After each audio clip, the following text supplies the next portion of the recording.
Hello, जो मैं आज आप लोगों के सामने व्यक्त करना चाहता हूँ, मैं डेली पोस्टिंग्स के जरिए, वीडियोज़ के जरिए आप लोगों तक अपनी आवाज़ पहुँचाता रहता हूँ और सारा देश हमारे व्यूज़ से, जो हमारा उद्देश्य है, उससे अच्छी तरह वाकिफ़ हैं।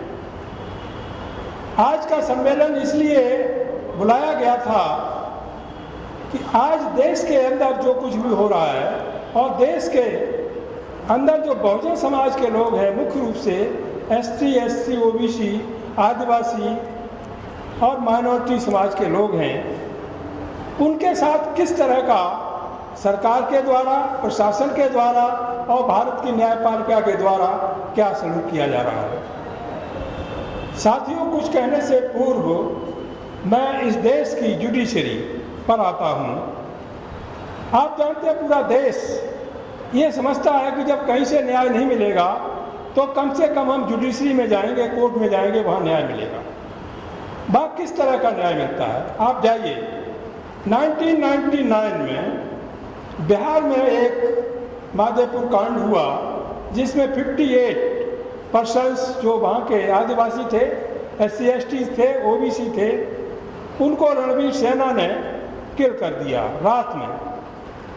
उसके बाद जो एक नदी पड़ती थी तो उसमें 5 मल्लाह थे, जिस उनकी नाव में बैठ करके वो गए हुए थे, तो उन्होंने कहा लौट के आऊँगा तो आपको पैसे दूंगा। जब लौट के आए तो बजाय पैसे देने को उनको भी गोलियों से भून दिया, यानी 5 मल्लाह वो भी मारे गए। इस तरह से कुल मिलाकर 58 लोग। सेशन कोर्ट से उनकी सजा हुई, आजीवन कारावास हुआ। जब पटना हाईकोर्ट में मैटर गया, जस्टिस सिन्हा हाई कोर्ट में जज थे, डबल बेंच थी। वहाँ पर उन सब लोगों को जो अपराधी लोग थे उनको छोड़ दिया गया कुछ कंपनसेशन देने के बाद। इधर दिल्ली में एक निर्भया कांड होता है। एक ब्राह्मण समाज की लड़की थी, हम उस पर भी दुख करते हैं, ऐसा नहीं होना चाहिए था, वो एक जघन्य अपराध था। 4 अभियुक्त थे, उन्होंने उसके साथ जो दरिंदगी की उसको मार दिया गया। सुप्रीम कोर्ट ने क्या ऑर्डर किया, चारों के चारों लोगों को फांसी की सजा दी गई। Death sentence have been awarded by the supreme court of India. क्या आप समझे, यदि आप ब्राह्मण की लड़की के साथ कुछ करेंगे आपको यह पनिशमेंट मिलेगा। एक के बजाय 4 को कन्विक्शन हुआ, वो भी डेथ सेंटेंस हुआ। उधर 58 लोग मारे गए, वहाँ पर सबको छोड़ दिया गया। तो जुडिशरी की, जब हमारे महापुरुषों ने, मुख्य रूप से बाबा साहब डॉक्टर अम्बेडकर ने इस देश का संविधान बनाया था, तो ये नहीं सोचा था कि आगे चल करके ये व्यवस्था जो है, जातिवादी व्यवस्था, हमारे जुडिशरी में ही हावी हो जाएगी। अभी आपने देखा 2 साल पहले 30 मार्च 2018 को जस्टिस जो इस समय UU ललित जिस बेंच में थे, मिस्टर गोयल थे, वो अब तो रिटायर हो गए हैं, UU ललित हैं। ये कौन है? उदय उमेश ललित। ये किसी हाई कोर्ट में या डिस्ट्रिक्ट कोर्ट में कभी जज नहीं रहे। महाराष्ट्र में इनके पिताजी जज थे, ये वकालत करते थे। जो बीजेपी के लोग हैं, आज सत्ता में हैं, अमित शाह वगैरह, इनके मुकदमे सब खत्म कराए उन्होंने। उसके परिणाम स्वरूप उनको सुप्रीम कोर्ट में डायरेक्ट जज बना दिया गया। यही जज साहब उस बेंच में थे जिसमें SC ST atrocity prevention act 1989 जो कांग्रेस सरकार ने बनाया हुआ था, उसको इन्होंने प्रभावहीन कर दिया था और कहा था मैंने एक्ट में कुछ नहीं किया हुआ है, लेकिन पूरे देश में मैसेज चला गया। आप जानते हैं 2 अप्रैल 2018 को पूरे देश में SC ST समाज के लोगों ने धरना प्रदर्शन किया, भारत बंद किया गया। और इस मौके पर एक नई बात सामने आई कि जो हमारा OBC समाज साथ नहीं देता था वो न्यूट्रल हो गया, वो सवर्णों के साथ भी नहीं गया, इधर भी नहीं आया, हमारी जीत हो गई। यदि वो हमारे साथ भी आ जाता उस समय तो कुछ नज़ारा दूसरा ही होता। परिणाम स्वरूप क्या हुआ, गवर्नमेंट की चूल्हे हिल गई। गवर्नमेंट ने डायरेक्शन दिया सुप्रीम कोर्ट को कि भाई ये नहीं चलेगा, ये प्रैक्टिकल किया था, फेल हो गया, इसे 3 जजों की बेंच बनती है। बाद में 3 जजों की बेंच उस फैसले को पलट देती है और जैसा एक्ट था वैसा ही उसी रूप में लाके खड़ा कर देती है। उसके बाद इतना ही नहीं, महाराष्ट्र से एक मिस्टर चौहान है, वो पिटीशन फाइल करते हैं सुप्रीम कोर्ट में कि ये फैसला गलत है, इसको स्टे किया जाए और वो पहले वाला फैसला 2 जजों का है वो रखा जाए, वो भी रिजेक्ट कर दिया जाता है। तो इस तरह से ये जो मानसिकता आई है हमारी हायर जुडिशरी में, वहाँ आपको न्याय मिलने वाला नहीं है किसी कंडीशन में। रीजन क्या है कि कॉलेजियम प्रणाली है जिसके माध्यम से वहाँ पर जजों को बनाया जाता है। हमारे सामने माननीय जज साहब श्री वीरेंद्र यादव जी यहाँ पर हैं, वो हमसे ज़्यादा अच्छा बताएंगे, वो हाई कोर्ट में जज भी रहे हैं, कि वहाँ पर क्या पोजीशन है, किस तरह से नॉमिनेट किया जाता है सुप्रीम कोर्ट के लिए, हाई कोर्ट के लिए।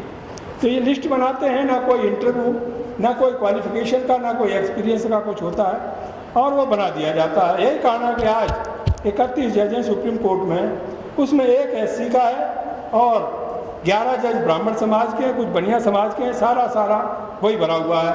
अभी महाराष्ट्र में 9 जज अपॉइंट हुए बॉम्बे हाई कोर्ट में, उसमें 1 भी SC नहीं, 1 भी ST नहीं, 1 भी OBC नहीं, सारे के सारे वही हैं।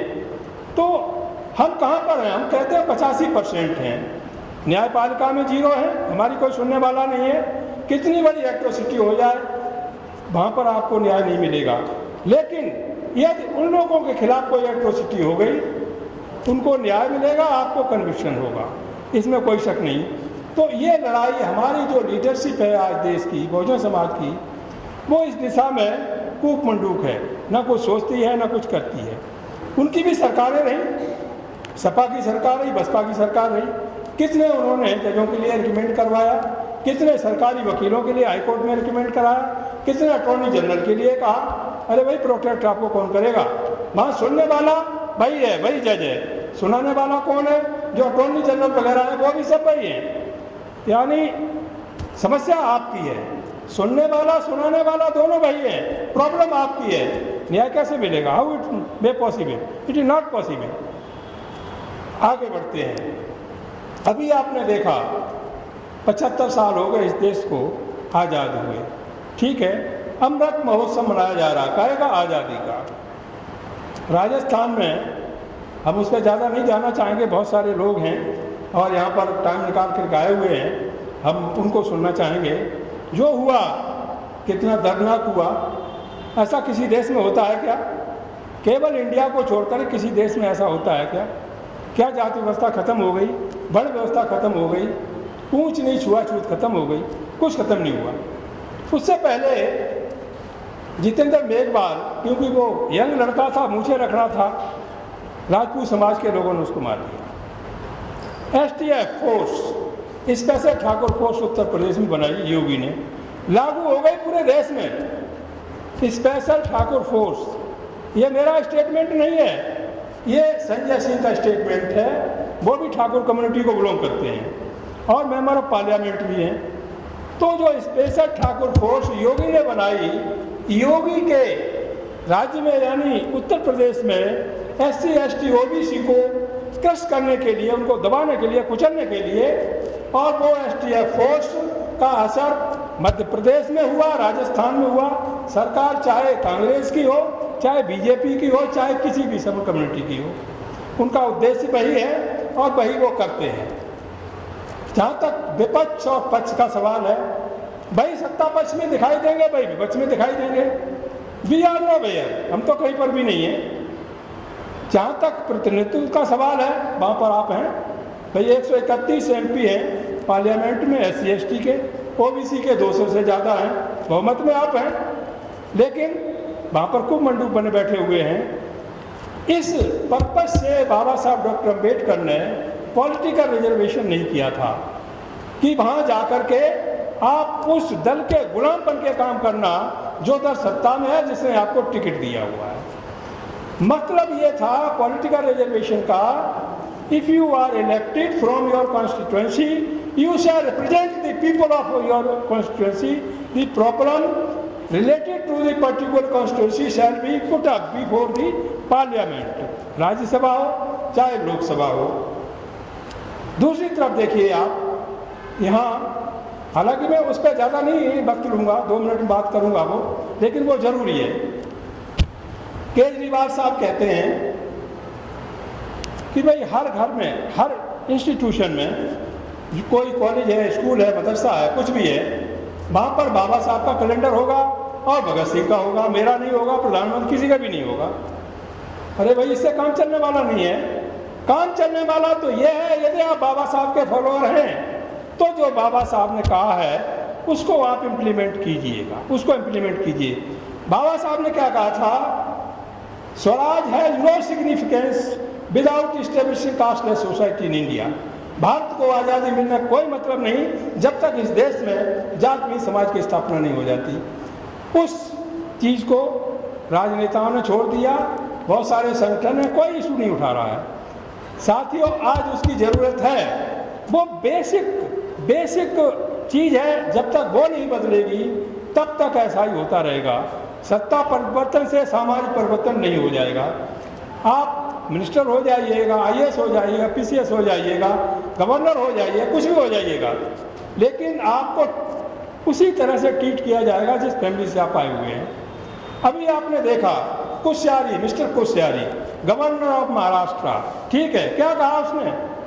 ज्योतिबा फूले के बारे में कितनी अभद्र टिप्पणी की, पूरे देश में तहलका मचा हुआ है। अरे कुछ पढ़ा लिखा होना चाहिए। सम्राट अशोक ने क्या कहा था? जिस देश का शासक अनपढ़ होगा वो अशिक्षा को ही महत्व देगा। भाई, कारण आज है इंडिया के अंदर कि यहाँ का जो शासक है वो अनपढ़ समझ लीजिए, कोई एजुकेशन नहीं है। ऐसे ही लोग बिठाए जा रहे हैं लेटर एंट्री के माध्यम से। एक IAS को जॉइंट सेक्रेटरी बनने में 15 साल लगते हैं, प्रमोशन से बनता है। यहाँ पर लेटर एंट्री के माध्यम से वो डायरेक्ट जॉइंट सेक्रेटरी बन जाता है। उसमें एक भी बंदा आपका नहीं होता, ना SC, ना ST, ना OBC, ना माइनॉरिटी, सारे के सारे वही होते हैं। कोश्यारी के बयान को लेकर के बनते सुमित्र उत्तर लखनऊ में आंदोलन कर रहे हैं, पूरे देश में आंदोलन हो रहा है। हमारे लोगों को भी जागरूक होना चाहिए। उसी तरह से अब से पहले 6 महीने पहले जो OBC का व्यक्ति है बाबा रामदेव, सभी ने देखा, उसने पेरियार साहब को, पेरियार रामास्वामी नायकर को गालियां दी। उसने यहाँ तक कहा कि आज पेरियार होता तो मैं जूते मारता।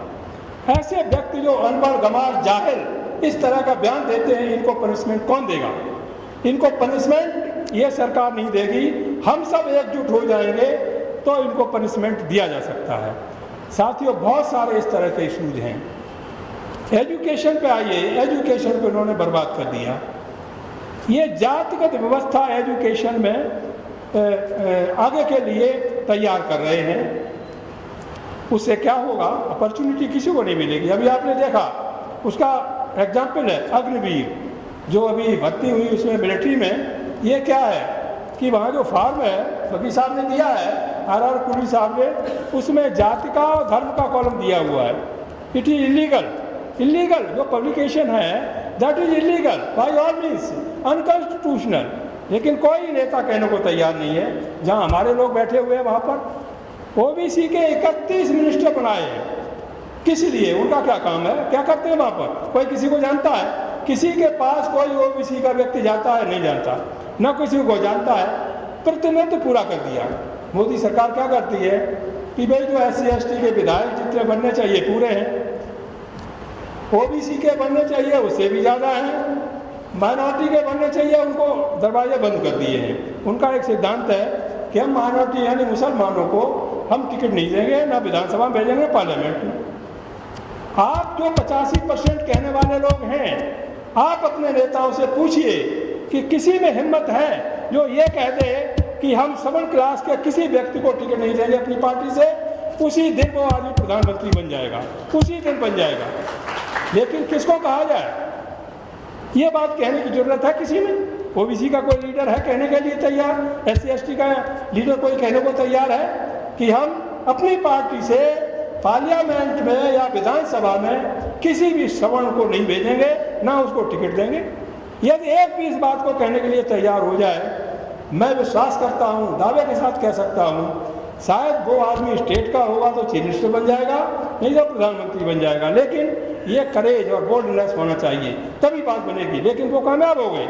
जिनको हम 15% कहते हैं, उन्होंने कहा माइनॉरिटी को टिकट नहीं देंगे, मुसलमानों को नहीं देंगे, ना भेजेंगे। उनकी सरकार केंद्र में बन गई। हम लोग क्या करते हैं? टीवी देखते हैं, टीवी उनका प्रचार करता है। हर घर में टीवी है, पाखंडवाद फैलाता है। लेडीज हैं, बहनें हैं, माता हैं, जो भी देखती हैं। हमने क्या किया है? हमारा तो कोई प्रचार कहीं चलता नहीं है। हर नुक्कड़ पर, हर गली, पूरे देश में एक पंडा बैठा हुआ है जो उसी का पाखंडवाद का, जातिवाद का प्रचार करता है, जिसका असर लोगों के दिमाग में पड़ता है। घर घर में टीवी है तो वो प्रचार वही करते हैं। वो बाबा साहब का तो प्रचार नहीं करते, पेरियार का प्रचार नहीं करते, फूले का प्रचार नहीं करते, साहू जी महाराज का प्रचार नहीं करते, बिरसा मुंडा का प्रचार नहीं करते, सावित्रीबाई फूले का प्रचार नहीं करते, साहू जी महाराज का नहीं करते, शिवाजी का प्रचार नहीं करते, किसी का नहीं। बाबा साहब ने कहा था, हे मेरे बहुजन समाज के लोगों, जिनकी तुम पूजा करते हो, मंदिर में जाकर के आराधना करते हो, वही तुम्हारे पूर्वजों के हत्यारे हैं, कातिल हैं। इनके जो पूर्वज थे उनको इन्होंने देवता बना दिया, भगवान बना दिया, आदि आदि कह के बना दिए। वो उनकी पूजा नहीं करते। कौन साहब आ गए, उनका स्वागत है। काफ़ी बुजुर्ग व्यक्ति हैं और समाज में काफ़ी प्रतिष्ठा रखते हैं और समाज के लिए बहुत बड़ा योगदान करते रहते हैं। आपका बहुत स्वागत है। लेकिन फिर भी आज के प्रोग्राम में आए हुए हैं साथियों, जो उनके ये जो हमारी माताएं, बहनें, जो कुछ भी हैं, लड़कियां हैं, जो मंदिरों में जाते हैं, पूजा चढ़ाते हैं, फूल चढ़ाते हैं, बट दिस, ये उनके पूर्वज हैं। उनके पूर्वज हैं जो मर गए, उनको उन्हें देवता बना दिया और आपसे पूजा करवाते हैं। उन्हीं को भगवान बना दिया कि हम नहीं, तुम पूजा करो इनको। और ब्राह्मणों के बारे में इतना लिख दिया, उससे गुस्सा भी आ जाएगा तो दूसरा आदमी भस्म हो जाएगा। इस तरह से तो ये जो मानसिकता बनी हुई है, इसको चेंज करने के लिए यदि किसी सरकार ने कोई कदम उठाया होता तो अब तक चेंज हो गई होती। इसके लिए साथियों, हमारे समाज के जो क्रीम है, बुद्धिजीवी लोग हैं, जो आज यहाँ देश भर के लोग यहाँ बैठे हुए हैं, इतना टाइम निकाल करके, अपना पैसा खर्च करके यहाँ पर आए हुए हैं, मैं उनको धन्यवाद देता हूँ। ये लोग, ये क्रीम आगे जब बढ़ेगी तभी जा कर के इस व्यवस्था में परिवर्तन होगा। और जब व्यवस्था में परिवर्तन होगा तो बुद्धवादी, प्रकाशवादी, समता समानतावादी विचारधारा समाज में आएगी, तब हम जाकर कहीं समानता की बात कर पाएंगे। साथियों, मैं ये नहीं कहता वो लोग जो हैं, ठीक है, अपना मंदिर बनाओ, देवी को पूजो, देवता पूजो, भगवान पूजो, इससे मुझे कोई शिकायत नहीं, अपना करो। लेकिन जो हमारे लोग हैं, 85% हैं, बहुजन समाज के लोग हैं, भाई उनको तो मानसिक गुलाम मत बनाओ। और हमारे लोगों में भी समझ आनी चाहिए कि हमको किधर जाना है। हमको पेरियार के बताए हुए मार्ग पर चलना है, बुद्ध के बताए हुए मार्ग पर चलना है, बाबा साहब के बताए हुए मार्ग पर चलना है। यानी अपने महापुरुष जो वास्तविक हैं, साक्षात हैं, जिनका दर्शन है, जिनका साहित्य है, जिनका बनाया हुआ संविधान है, हम उसको नकारते हुए जो काल्पनिक बातें हैं, काल्पनिक गॉड एंड गॉडेस हैं, उनमें फेस करके हम जाते हैं और वहाँ पर हमको क्या मिलता है और कब तक क्या मिला है। साथियों, एक बहुत इम्पोर्टेंट बात, जब संविधान बना उससे पहले SC/ST नहीं था, OBC नहीं था, ठीक है, पहले सबको शूद्र समझा जाता था। शूद्र में भी 2 भाग थे, एक अछूत और एक छूत, ठीक है। तो उस समय 4 वर्णों में ये समाज बटा हुआ, हालांकि आज भी बटा हुआ था। ब्राह्मणों का काम था कि वो सबको मेंटली तौर पर, सबको जो कहेगा वो लोग करेंगे, उसकी बात को मानेंगे। क्षत्रिय देश की रक्षा करेंगे। क्या रक्षा हुई भाई? 700 साल, 650 साल लगभग मुगलों ने शासन किया इस देश पर। कहाँ चला गया क्षत्रिय? उसे कोई मतलब नहीं था, इससे देश से कोई मतलब नहीं था। यदि क्षत्रियों में साहस होता तो देश गुलाम क्यों होता? लेकिन ये केवल किताबों में उनकी है। आपको गुलाम बनाने के लिए व्यवस्था उन्होंने तैयार की है। ये वास्तव में जीरो है, इसका कोई मीनिंग नहीं है। चलो, अंग्रेज़ों से इन्हें, वो मुगलों से इन्हें कोई तकलीफ नहीं थी। इन्होंने अपनी बहू बेटियों की शादी की। एक एक मुगल शासक को 10-10, 20-20 लेडीज़ को इन्होंने दिया, अपनी लड़कियों को दिया, शादियाँ की। इन्हें कोई तकलीफ नहीं थी, आज भी तकलीफ नहीं है। आज देखिए जो पैसे वाले मोहम्मदन हैं, वहाँ पर वो इनके दामाद हैं, इनकी लड़कियाँ सबसे ज़्यादा इन्हीं की हैं, बीजेपी वालों का, और किसी की नहीं है। जो गरीब हैं उनसे दुष्भाव, ये तो देशद्रोही हैं और ये वो हैं। चलो आगे बढ़ते हैं। उसके बाद क्या हुआ, क्षत्रियों का हाल देख लिया। मुगलों से इनको कोई तकलीफ नहीं थी, क्योंकि ये जो अत्याचार करते थे केवल शूद्रों पर करते थे। मुगलों को इससे कोई मतलब नहीं था। वो सोच लेते थे ये तो है, इन्हें हमें क्या लेना देना, हम तो अपना शासन करने आए हैं, शासन कर रहे हैं। मुगलों ने कभी समता के लिए, समानता के लिए, एजुकेशन के लिए और इनको बराबरी के लिए कभी कोई बात नहीं की। इन्हें कोई तकलीफ नहीं थी। मुगलों के बाद अंग्रेज आए, 150 साल शासन किया उन्होंने इस देश पर। जब अंग्रेज, क्योंकि विद्वान थे, पढ़े लिखे थे, वैज्ञानिक थे, उन्होंने देखा भाई ये तो गलत हो रहा, सती प्रथा है, ये गलत है, ये नहीं होनी चाहिए, एजुकेशन और अधिकार सबको मिलना चाहिए, ये नहीं कि एक बार कोई मिलेगा, ये जातवाद के छुआछात, ये सब देख करके उनको घृणा हुई। और उन्होंने जब कानून बनाना शुरू कर दिए, ये जो मनवादी लोग थे इनको मिर्चें लग गई। इन्होंने कहा इनको भगाओ। मुगलों को नहीं भगाया इन्होंने, अंग्रेजों को भगाओ, क्योंकि अंग्रेज यहाँ पर समता की बात करता था, एजुकेशन की बात करता था, सबके विकास की बात करता था, सबको आगे बढ़ाने की बात करता था। इसकी वजह से इन्होंने अंग्रेजों के खिलाफ मूवमेंट कर दिया। गांधी बीच में आ गया। यहाँ तक गोलवलकर, जिसको मोदी ने पहली बार लाल किले के प्राचीर से गोलवलकर का नाम लिया, आज तक किसी प्रधानमंत्री नाम नहीं लिया था। कौन है गोलवलकर? ये वही गोलवलकर है जो कहता था यदि अछूतों को बराबरी का हक मिलेगा, इनको बराबर वोट डालने का हक मिलेगा, तो ऐसी आज़ादी हमको नहीं चाहिए, हम तो गुलाम बनना महसूस करेंगे, लेकिन इनको समता का अधिकार दिया जाए वो मुझे गवारा नहीं होगा। ये थ्योरी थी गोलवलकर की। क्या था बाल गंगाधर तिलक?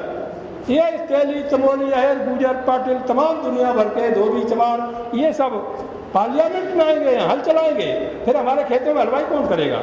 ये इनके महापुरुष हैं जिनकी हम जयंती मनाते हैं। अभी धामूपाल जी ने बहुत अच्छा कहा कि जब पेरियार की जयंती मनाई, 10 बजे का टाइम था, उन्होंने हिम्मत नहीं हारी, 3 बजे लोग आए, 3 बजे तक इंतज़ार किया। आप समझ सकते हैं ये हमारी कमी है, इसमें हमें सुधार करना चाहिए। लेकिन हुआ, केस भी रजिस्टर हुए, लेकिन हिम्मत नहीं हारी, पेरियार की जयंती मनाई गई। साथियों, आज M.K. स्टालिन तमिलनाडु का चीफ मिनिस्टर है। वो जो काम कर रहा है आपने क्यों नहीं किया भाई? मायावती जो कौन रोकता है? मुलायम को किसने रोका? किसने अखिलेश को रोका? किसने लालू को रोका? किसने रोका? जो आज उसने काम करके दिखाया है क्या है? डॉक्टर साहब से उस दिन बात हुई, कम से कम एक मंदिर के पास 100 एकड़ ज़मीन है। M.K. स्टालिन ने कहा भाई नहीं, मंदिर आप बनाइए, अपना बना रहेगा, लेकिन ये ज़मीन का क्या मतलब है? इस ज़मीन पे यूनिवर्सिटी बनेगी, शिक्षण संस्थाएं बनेगी, अस्पताल बनेगा, वो सब छीन लिया, वो कुछ नहीं। साथ साथ उसकी मिनिस्ट्री में आज की डेट में एक भी ब्राह्मण नहीं मिलेगा, एक भी, क्योंकि ये जहाँ जाएंगे वहीं पर खुराफात करेंगे। यदि किसी देश में ये 5 ब्राह्मण भेज दिए जाएं तो वहाँ पर भी वही हाल करेंगे जो इंडिया में किया हुआ। इसलिए ये इतनी खतरनाक कौम देश भारत के लिए नहीं है, इंटरनेशनल लेवल पर ये खतरनाक, इस खतरे को टालना चाहिए। कौन टालेगा? सबसे ज़्यादा इस चीज़ के भुक्तभोगी तो हम हैं। ये हमको चुभती है सदियों से, क्योंकि मानव बुद्ध ने क्या कहा? हम बुद्ध का नाम तो लेते हैं, लेकिन बुद्ध के धर्म पर नहीं चलते। भाई समता, समानता, आपसी भाईचारा, लोग क्या कह देते हैं? बुद्ध, ये बातें तो कमज़ोर की बातें हैं। जो चीज़ है वो क्या नाम, हथियार से लड़ी जानी चाहिए। आपने हथियार भी देख लिया। संसार में कितने सम्राट हुए? हजारों लाखों की संख्या में। कोई किसी को जानता है? सिर्फ और सिर्फ सम्राट अशोक को छोड़ करके कोई किसी को जानता है? क्यों? जब सम्राट अशोक ने विजयदशमी के अवसर पर 10 दिन का युद्ध हुआ था कलिंग का, उसको फतेह किया। जब वो नरसंहार हुआ, 1.5 लाख लोग मारे गए, 1 लाख बंदी बना लिए गए कलिंग के, कलिंग बर्बाद हो गया पूरी तरह से। तो सम्राट अशोक ने सोचा कि ये तो अनर्थ हो गया। बाद में मोगलीपुत्र ने आकर के उनको जो उपदेश दिया, देशना दी, वो बुद्धिज्म को उन्होंने अडॉप्ट कर लिया। उसके बाद उन्होंने ये प्रतिज्ञा की थी विजयदशमी के दिन जो आने वाली है 5 अक्टूबर को, कि आज की तारीख से कोई भी युद्ध विश्व में हम तलवारों के बल पर नहीं लड़ेंगे। मनुष्यों के अंतर्मन को जीतेंगे। उस उपलक्ष्य में विजयदशमी का त्यौहार दुनिया में मनाया जाता है। यहाँ पर इन्होंने क्या मनगढ़ंत कथा बना ली कि राम वहाँ से लंका से जीत के आया हुआ था सीता को लेकर के, और उसके उपलक्ष्य में ये विजयदशमी मनाई जाती है। What is nonsense. इसके लिए हमारे लोगों को सामने आना चाहिए। विजयदशमी का त्यौहार आ रहा है, 5 अक्टूबर का है। हम चाहते हैं जहाँ पर भी संभव हो सकता है आप लोग उसके लिए तैयार रहें और धम्म विजयदशमी के नाम से, अशोका धम्म विजयदशमी के नाम से बड़े धूमधाम से उस त्यौहार को मनाइए। समता समानता का भाव उसमें लाइए। और उसके लिए आपको बताऊं, उसमें कम से कम 1 साल से ज़्यादा का टाइम लगा है। उसकी पूरी की पूरी स्क्रिप्ट मेरे द्वारा लिखी गई है। काफ़ी मेहनत की, कम से कम सैकड़ों बुक्स का अध्ययन करने के पश्चात। लेकिन जिस दिन वो अमल में आएगी तो उस दिन ये जो भी आपने आज तक देखा है देश में, वो सब सेटिस्फाइड हो जाएगा। सम्राट अशोक वास्तव में महान था और इसीलिए वो अनंत काल तक, जब तक ये पृथ्वी रहेगी, उसका नाम रहेगा। अन्य राजा महाराजा हुए तमाम दुनिया भर को जानता है, उनका कोई इतिहास है। यदि वो बुद्ध की शरण में नहीं आता, उसका भी हाल यही रहता जो दूसरे लोगों का हुआ है। इसलिए बुद्ध के अस्तित्व को, बुद्ध के दिए धम्म को आसानी से एक साधारण तरीके से लेना किसी हालत में ठीक नहीं है।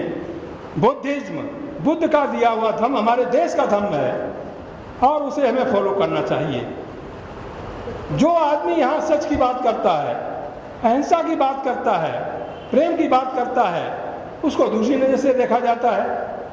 और जो आदमी अन्याय की बात करता है, उसके बल पर, तलवारों के बल पर या गोली के बल पर काम करता है, उससे लोग डरने लगते हैं। तो ये भावना कब निकलेगी, धारणा कब निकलेगी लोगों के दिमाग से, जब हम सब लोग एक होंगे। साथियों, इसके लिए अब एक मेन बात कह करके मैं अपनी बात समाप्त करूँगा। पहला ऑब्जेक्ट हमारा है कि इस देश में जो हजारों साल से मनवादी सामाजिक व्यवस्था चली आ रही है, इसको बदलकर या इस व्यवस्था से अपने लोगों को निकालकर उनको बुद्ध अम्बेडकर की प्रकाशवादी व्यवस्था की तरफ ले जाया जाए, जहाँ सब मानव एक समान होंगे, एक दूसरे के साथ बैठेंगे, खाएंगे, शादी ब्याह करेंगे, किसी तरह कोई दिक्कत नहीं होगी। और जिस दिन आप सब लोग ये काम कर लेंगे, आप पे अत्याचार करने वाला तो दूर दूर तक दिखाई नहीं देगा, कभी भी नहीं दिखाई देगा। आज भी मैं कहता हूँ आपको, बहुजन समाज के लोगों को 7,643 जातियों बांट दिया गया है। मैं दावे से कहता हूँ, एक चौराहे पर एक जाट, एक गुजर, एक सिख, एक धोबी, एक दानव, एक जाटव, एक तेली, एक कहार, जितनी जातियाँ हैं, अरे 15-20 लोग भी ऐसे इकट्ठे दिखाई दे जाए, उसकी हिम्मत नहीं है कि आपकी तरफ आंख मिला जाए। अत्याचार करना तो दूर की बात हो गई, केवल आपकी एक संख्या ही दिखाई दे जाए। आप देखिए क्या होता है। साथियों, यही आंदोलन हम पूरे देश में चलाना चाहते हैं और इस पूरे देश में चलाने के लिए व्यवस्था चाहिए। हर व्यक्ति को अपनी जिम्मेदारी का एहसास होना चाहिए, कह देने से नहीं। मैंने कहा था कि भाई ये जो प्रोग्राम है एक इनिशिएटिव लेने वाला प्रोग्राम है। इस पर आप लोगों के जो सुझाव आएंगे कि हम समाज में परिवर्तन कैसे कर सकते हैं, इस सड़ी गली व्यवस्था को किस तरह से ध्वस्त किया जाए और बाबा साहब अम्बेडकर, पेरियार, फूले की व्यवस्था को किस तरह से लाया जाए, जिसमें हमारा समाज सुख शांति जी सके, उसका संविधान और उसके संवैधानिक अधिकार सुरक्षित रह सकें। इसलिए आज का प्रोग्राम आमंत्रित किया गया था। इसके लिए जो व्यक्ति, हम लोगों ने कर्नल साहब से बात होती रहती है, आर पुलिस साहब से बात होती रहती है और जज साहब से भी हफ्ते में कम से कम 1-2 बार बात होती रहती है, और हमारे बीच में कौन साहब आ गए हैं, उनसे भी, आपसे भी, और जब से मल साहब से जुड़े हुए हैं तब से इनसे भी बात होती रहती है, सभी से बात होती रहती है।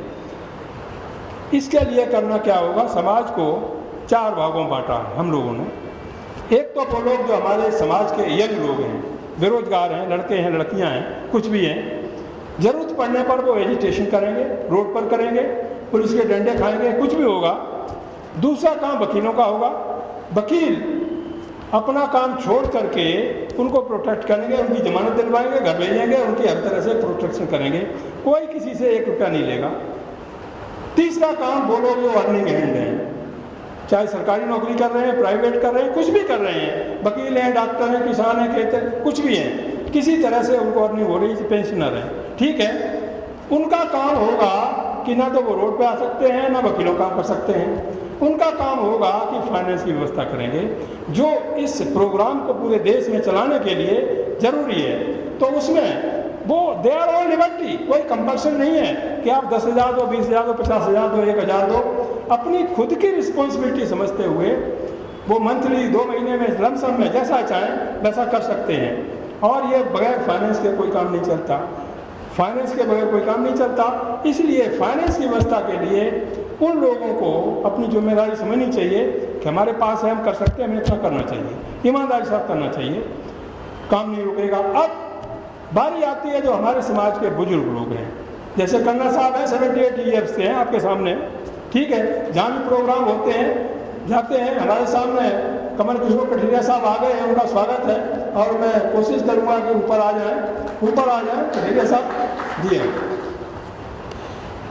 तो ऐसे ऐसे समाज के प्रतिभावान विद्वान व्यक्ति हैं जिन्होंने समाज के लिए अपने को लाइफ को कुर्बान कर दिया। मैं 2 शब्द कहूँगा कन्ना साहब के बारे में। इन्होंने गुर्जर भवन बनाया कोटला में, किस पर्पज से कि समाज के बच्चे पढ़ेंगे, लड़कियाँ पढ़ेंगी और वो एजुकेशन की तरफ पढ़ेंगे, क्योंकि इन्होंने बाबा साहब को पढ़ा हुआ है। बाबा साहब का पहला सिद्धांत है एजुकेट, उस पर इन्होंने बल दिया। रिटायरमेंट होने के पश्चात पूरी ज़िंदगी उसमें लगा दी। लेकिन दुर्भाग्यवश ये कहना पड़ता है, वहाँ समाज के लोग कन्ना साहब को पहचान नहीं पाए और ना उनके उद्देश्य को समझ पाए और उसका लाभ नहीं उठा पाए। जब तक उठा सकते थे तब उठाया, उसके पश्चात वो आप जानते हैं जैसा हो जाता है।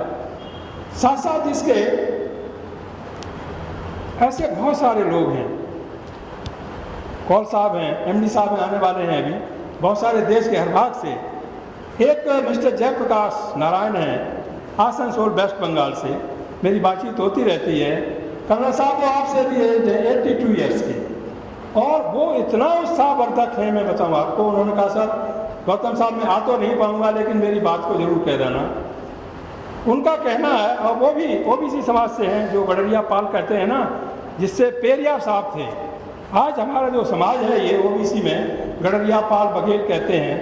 ये दरअसल में इतना अभी तक, जैसा आप समझ रहे, जैसा अभी इन्होंने दाऊपाल जी ने कहा कि एजुकेशन की वजह से बहुत बैक में जा रहा है, पीछे जा रहा है। बैक में क्या कारण है? एजुकेशन की वजह से। तो ऐसे लोग हैं दिशा निर्देशन का काम करेंगे। कन्ना साहब हैं, कौल साहब हैं, जज साहब हैं, RR कुली साहब हैं। तो बहुत सारे ऐसे देश भर के जो लोग हैं जो एजुकेशन नहीं कर सकते, आपके साथ खड़े नहीं हो सकते, वो ये काम करेंगे, लिटरेचर काम करेंगे और उत्साहवर्धन काम करेंगे, जिसकी वजह से आपका आंदोलन कहीं गलत दिशा में ना चला जाए, ना भटक जाए। तो साथियों, भगवान बुद्ध की 10 पारमिताएं हैं। बहुत छोटा करके मैं बता रहा हूँ, जो मतलब की बात है वही मैं कह रहा हूँ, जो आपके लिए, हमारे लिए, पूरे बहुजन समाज के लिए शिक्षाप्रद है। ये जो धम्मचक्र आप देख रहे हैं, इसमें 24 पंखुड़ी हैं। ये मीनिंगफुल पंखुड़ी हैं। 2 पंखुड़ी का मतलब है एक्सिस्टेंस।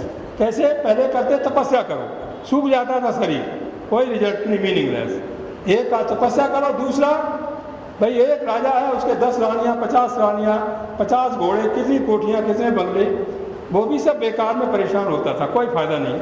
तो बुद्ध ने बीच का रास्ता निकाला, जिसे कहते हैं मध्यम मार्ग।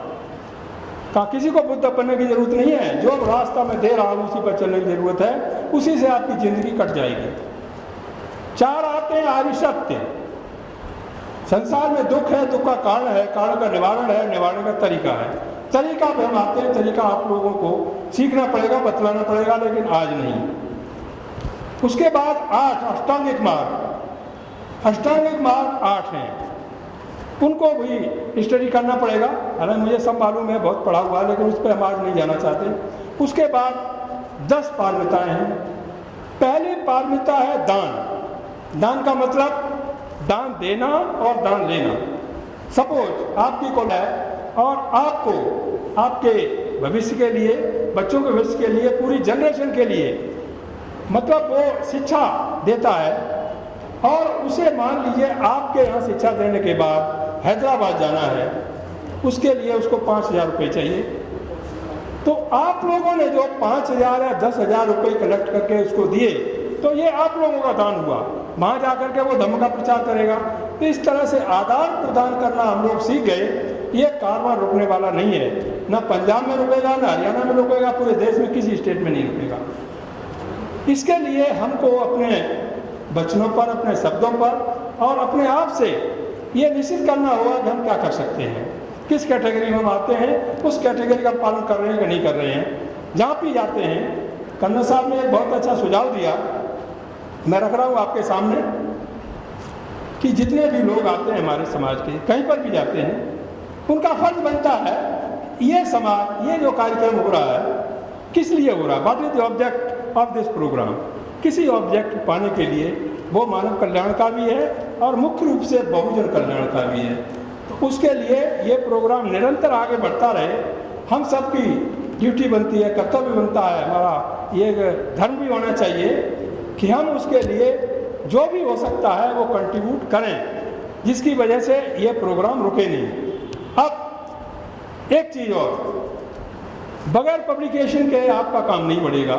पब्लिकेशन का मीडिया, हमारा कोई मीडिया नहीं है, मीडिया पूंजीपतियों के, अडानी अंबानी के हैं। वो रात दिन मोदी जी का, बीजेपी का, कांग्रेस का प्रचार करते हैं। आपका प्रचार कौन करेगा? कोई भी नहीं, ना हमारा कोई करेगा, क्योंकि हमारा तो कोई मीडिया है ही नहीं। ये सोशल मीडिया है, वही हमारा प्रचारक है, इसी को हमें मजबूत करना चाहिए।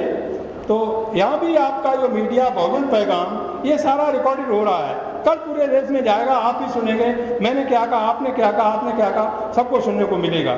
इस मीडिया को यदि हम लोगों ने मजबूत कर लिया तो वो दिन दूर नहीं कि देश में हम सारे के सारे बहुजन समाज को एक कर पाएंगे। साथियों, बातें बहुत सारी हैं, बहुत सारे लोग बीच में आए हुए विद्वान लोग हैं, मुझे उन्हें भी सुनना है। अब ज़्यादा कुछ न कह करके मैं अपनी बात को समाप्त करता हूँ और आप लोगों से गुजारिश करता हूँ कि मीडिया के लिए आप कहीं पर जो सोशल मीडिया है उसको, जो हमने पर्पज बताया उसके तहत आप उसको मजबूत करने के लिए अपनी यथाशक्ति पूर्वक उसको कंट्रीब्यूट करें। इसके साथ साथ जहाँ बहुजनों की मीटिंग होती है, सेमिनार्स, कुछ भी होता है, वहाँ पर आप जाते हैं, वहाँ भी कंट्रीब्यूट करें। वो लोग जो कर सकते हैं, जो नहीं कर सकते हैं उनको फ्री ऑफ कॉस्ट दीजिए। लिटरेचर है हमारे महामानवों का, बुद्ध से लेकर के कितने महामानव उन्होंने किताबें लिखी, लिटरेचर लिखा। स्कूलों में नहीं पढ़ाया जाता, भाई केजरीवाल जी स्कूलों में पढ़ाओ, आपको इसीलिए बहुजनों ने वोट दिया। आपने कहा था चुनाव से पहले कि दिल्ली में है हम अम्बेडकर साहब को पढ़ाएंगे, हर स्कूल में पढ़ाएंगे। आपने किसी स्कूल में अभी तक नहीं पढ़ाया, कलेंगे लटका दिया, उससे तो बात नहीं बनने वाली है। अरे भाई हर स्कूल में आप संविधान पढ़ाओ। यदि आपने ये काम कर दिया तो दूसरे स्टेट के वो भी नकल करेंगे कि केजरीवाल ने ये कर दिया, हम क्यों नहीं करें। एक इशू भी बनेगा। आपने ना तो किसी स्कूल में अभी तक संविधान की किताब पढ़वाई, ना उसको सिलेबस में रखा, और ना ही बाबा साहब का कोई लिटरेचर आपने पढ़वाया किसी तरह का। तो ये बात आपसे भी संबंधित है। और दिल्ली की राजधानी है, यहाँ पर पूरे देश की राजधानी है दिल्ली, और दिल्ली के आप मुख्यमंत्री हैं, तो ये बात आपकी समझ में आनी चाहिए। और आपने ये घोषणा भी की थी, उसका पालन करना चाहिए। तो साथियों, ये लिटरेचर केजरीवाल पढ़ाएं चाहे ना पढ़ाएं, लेकिन हमारी सबकी एक कंबाइंड जिम्मेदारी होनी चाहिए। हम अपने बच्चों को जो स्कूल जाते हैं, जो घर पर रहते हैं, कम से कम अपने महापुरुषों का सारा लिटरेचर उनको पढ़ाएं। साथियों, हम जगह जगह मूर्तियां लगाते हैं, स्टैचू लगाते हैं, बाबा साहब की कहीं किसी की पेरियार की। मेरा सुझाव है इस संबंध में, हम हर गांव में, हर मोहल्ले में जहाँ पर भी बहुजन समाज के लोग रहते हैं, वहाँ पर लाइब्रेरी जरूर स्थापित करें। और उस लाइब्रेरी में कम से कम 100, 200, 500, 1000, 2000, 10,000 किताबें होनी चाहिए। तो उससे क्या है, बच्चे पढ़ेंगे, उन्हें कोई पैसा भी नहीं देना पड़ेगा, फीस भी नहीं लगेगी उनको, फ्री ऑफ कॉस्ट पढ़ेंगे, वो जानेंगे भाई पेरियार कौन थे, महात्मा फुले कौन थे। इस तरह से उनको ये फोन ले लो, बच रहा है किस। अच्छा, तो लिटरेचर जरूरी है, तो लाइब्रेरी जरूर होनी चाहिए हर स्टेट में, हर जिले में, हर गली मोहल्ले में, जहाँ पर भी उनका पंडा बैठा हुआ, आपका लिटरेचर होना चाहिए। वो हारेगा, हम जीतेंगे, आज नहीं तो कल। इसके लिए जो व्यक्ति मजदूर टाइप के हैं, जिनके पास पैसा नहीं है, वो लिटरेचर उनको फ्री ऑफ कॉस्ट प्रदान कराया जाएगा।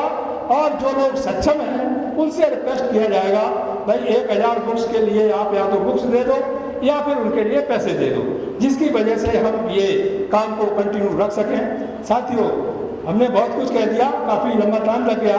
अब मैं आपके बीच में ज़्यादा नहीं रहना चाहूँगा और आपको सुनने की कोशिश करूँगा। इन्हीं शब्दों के साथ मैं अपनी बात समाप्त करता हूँ। जय भीम, जय भारत, नमो बुद्धाय।